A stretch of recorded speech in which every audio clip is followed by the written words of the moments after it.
Zika concerns are rising here in the United States. There are now 30 states that are expected to be affected by the mosquito-borne virus this summer.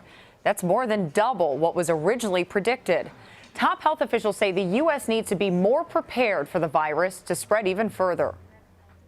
Everything we look at with this virus seems to be a bit scarier than we initially thought. And so while we absolutely hope we don't see widespread local transmission in the continental U.S., we need the states to be ready for that. CBS News chief medical contributor Dr. John LaPook stopped by earlier to explain the latest concerns.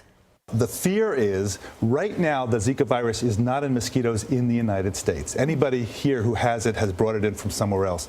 But the fear is that eventually somebody will come here infected, and a mosquito that's not infected will bite that person, pick up the virus, and now you're going to have local transmission. Right, and summer is coming, so we're going to have a lot more mosquitoes out there. We know the dangerous effects for an unborn child, pregnant women. What about men and women, others, adults, children? You know, it is mainly a problem for pregnant women. However, we're now finding out that it can affect neurological tissue anywhere.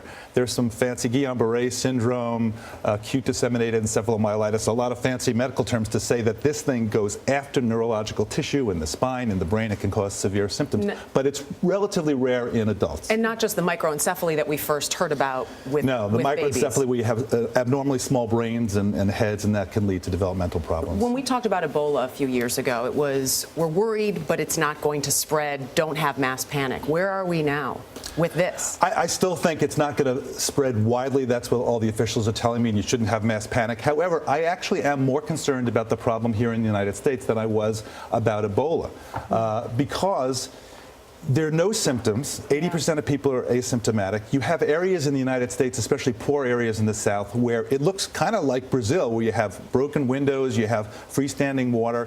And Dr. Peter Hotez from Baylor is jumping up and down saying we got to go after these areas and clean them up, because if the first day that a mosquito in the United States is found to be infected with Zika virus, a lot of women are going to be worried.